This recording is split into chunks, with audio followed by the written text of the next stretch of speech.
Since we tied the knot, my husband, a real mama's boy, never lifted a finger around the house. When I mentioned I was heading out on a business trip, he freaked out, saying, "Who's gonna take care of me?" After a big blow-up, I left for my week-long trip. When I got back, there was a filled-out divorce form and a note for me. It said, "Since you ditched the housework, I'm heading back to my folks. Check out the divorce papers and think things over." Reading this, my blood boiled. The nerve of him, leaving a divorce threat. But then, I started to cool off. After all, I had been thinking that maybe divorce wouldn't be the worst idea. Perhaps this was a sign. Heck, I'll just file them. And that's exactly what I did. The next morning, my miffed husband burst in, asking, "Hold on, where are the divorce papers?" "Oh, I filed them." What came next was my clueless husband making a scene, sobbing uncontrollably. I'm Kelly, 30 years old. I got married a year ago, and I'm a working housewife. After college, I worked hard at a big company. Before I realized, I was nearing 30, with no boyfriend in sight. My folks were always on my case about settling down. So, I grudgingly joined a dating agency. That's where I bumped into Ray, who'd later become my husband. Ray, a couple of years my junior, worked at a mid-sized firm. I was drawn to his soft-spoken nature, and after some dates, we got serious, thinking about the long haul. During our dating phase, he was the model boyfriend, always respecting my views. We never butted heads, so when he proposed to me, I joyfully said yes. We were officially engaged. Visiting my folks, they reminded us, "Marriage is for keeps. Kelly, always be there for Ray. Ray, look after Kelly. Okay?" I acknowledged them, and Ray paid close attention. Then, we dropped by Ray's folks. His dad, Drew, greeted me warmly. "I've heard so much about you from my boy.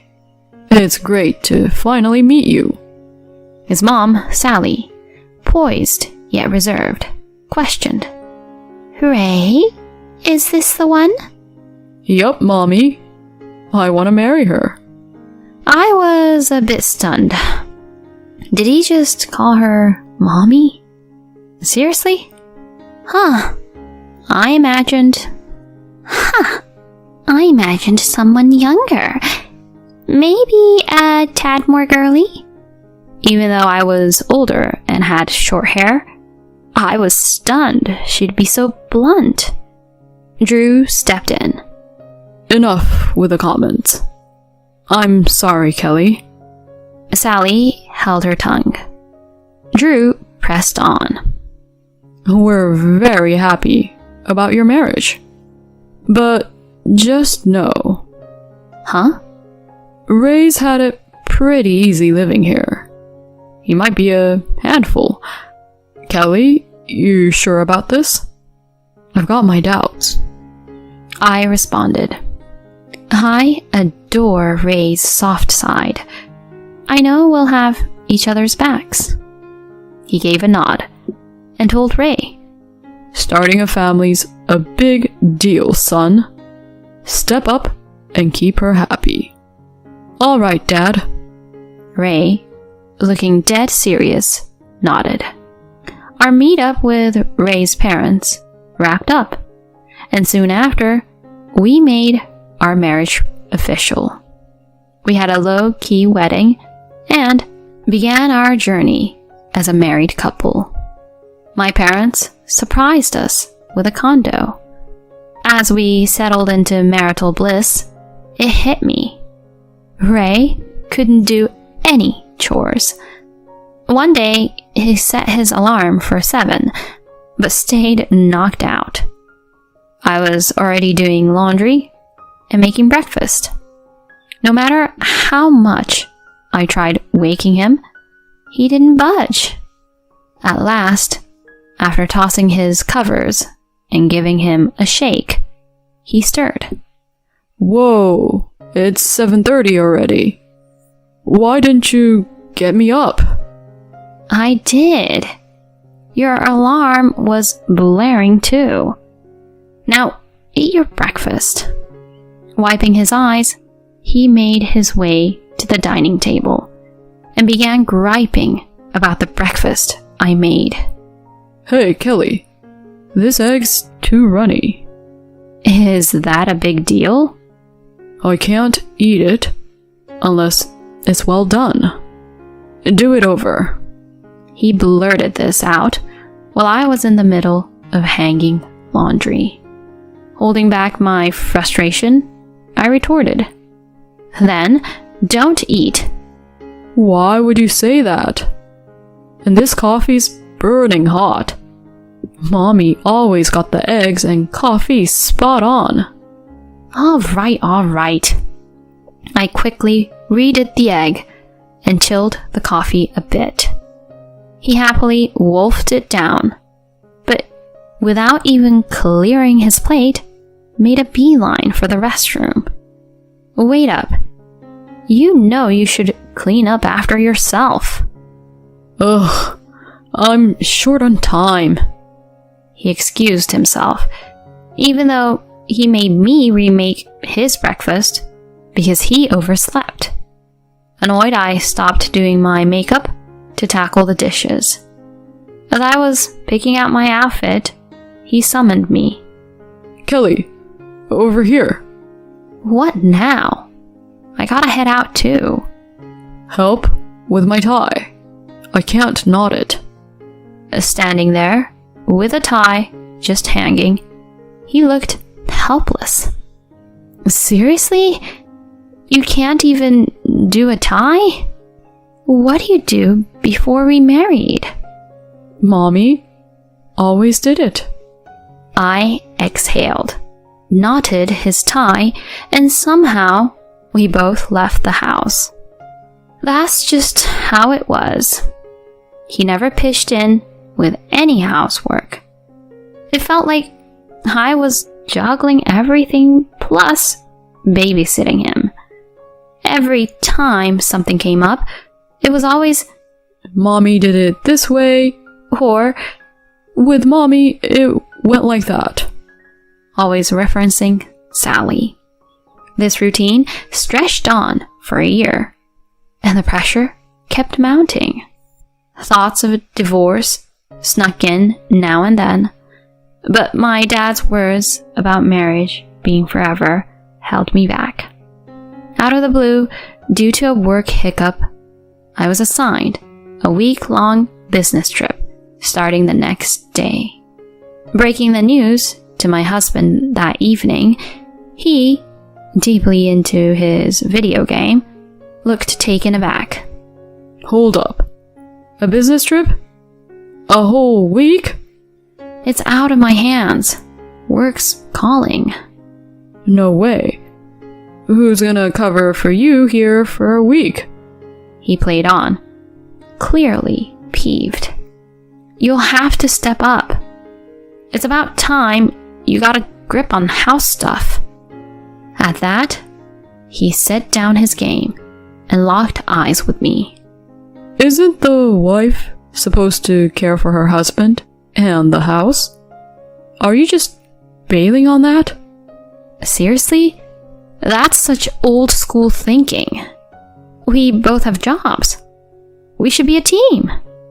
That's not how I see it. Mommy was always on top of things at home. But she was a stay-at-home mom. And honestly, it's kinda odd to hear an adult man always dropping the mommy card. Pushing back, he reddened. What's your deal? Taking shots at me and my mommy? I'm not, but let's be real. You're a mama's boy. Really? This is how you see me? You think you can talk to me like that? I thought, oops. But I had hit my limit. Face it, you're a mama's boy. You can't get up without help, can't even knot your own tie, and won't lift a finger around the house. And you're constantly stacking me up against your mom. For once, handle your own stuff. Really? You're gonna come at me like that? That's why I was iffy about marrying someone older. Should have sided with mommy and chosen a younger, perkier girl. His words hit a nerve, and our chat spiraled into a major blowout. Even joking, you shouldn't say stuff like that. We're married. If I had known you'd be this bossy and aloof, I'd have thought twice. And maybe splitting up is our best bet. I was taken aback by his sudden divorce talk.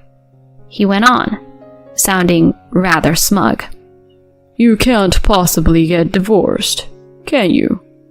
You wouldn't want to be labeled divorced. And think about what your dad said about sticking together. Don't just toss around the word divorce. Well, I just did.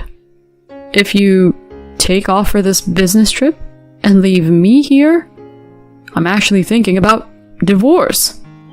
With that, he stormed into our bedroom, leaving me in shock.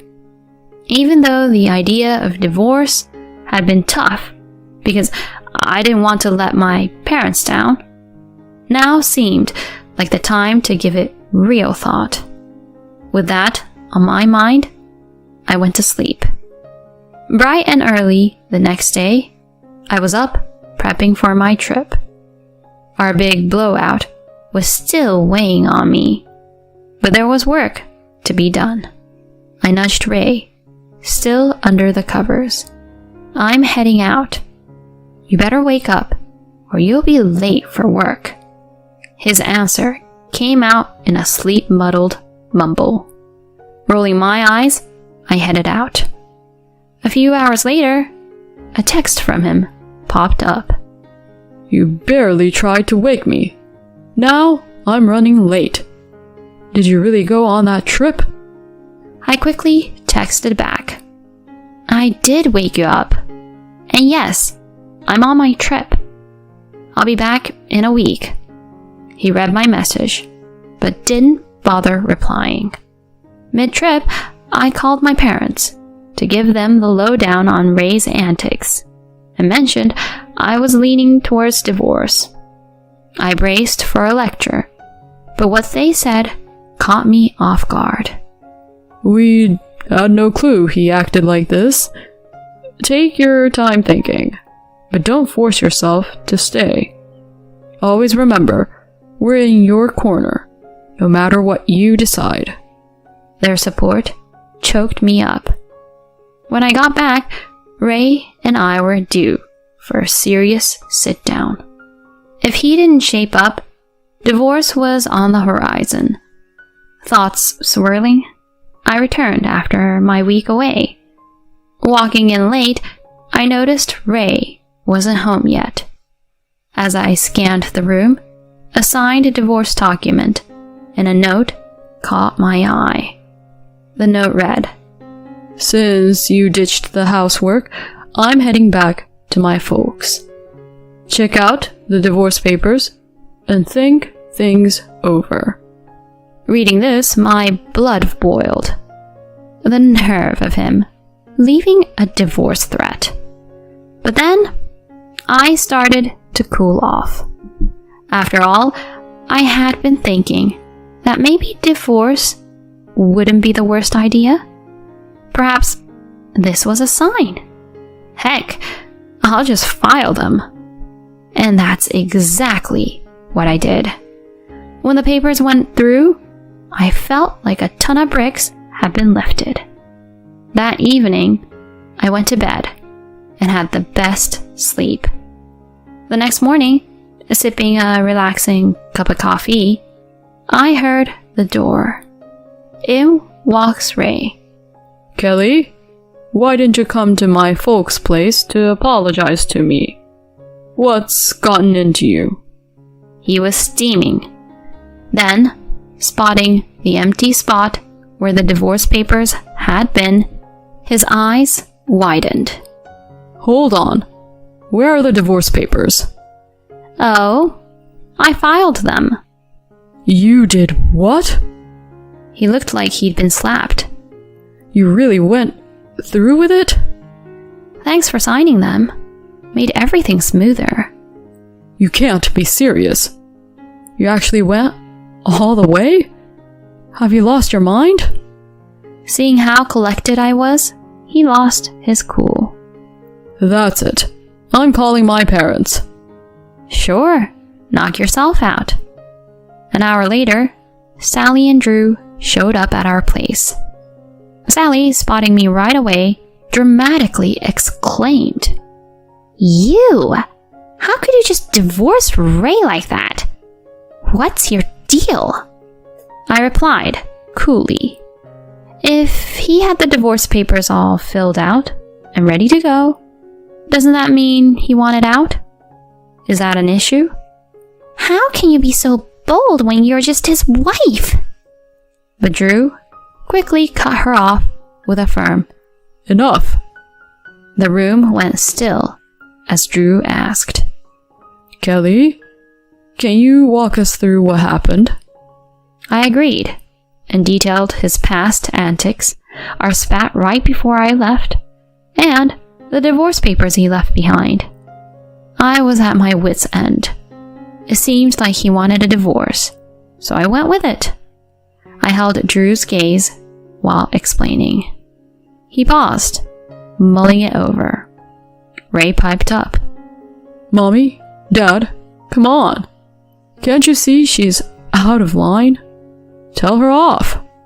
Sally jumped in. "Oh, Ray, my poor baby. She's so hasty. You should reverse the divorce right now."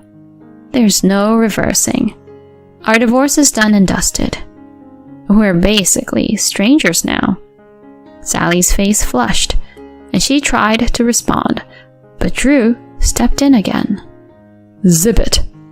Kelly, I apologize for Ray's behavior. Ray, eyes bulging, got an earful from his dad. You bonehead? I knew you had issues, but this is next level.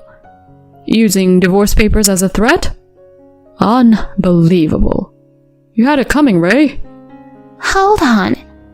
Sally tried to interject, but he kept going.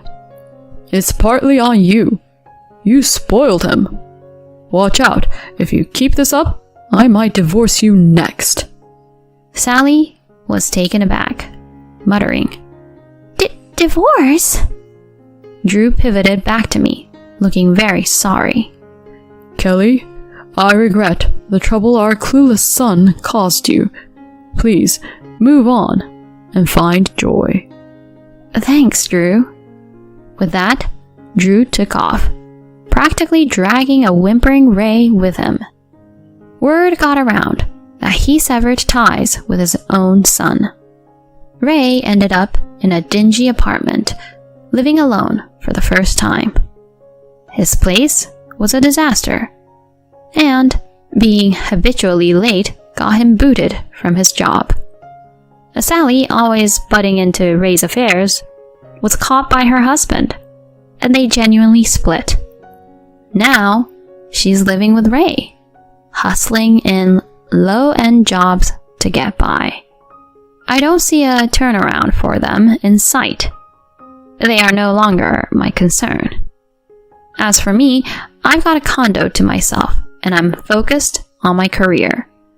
Without Ray dragging me down, the place feels so much more open, and my job's going better than ever. I'm excited for whatever's next for me.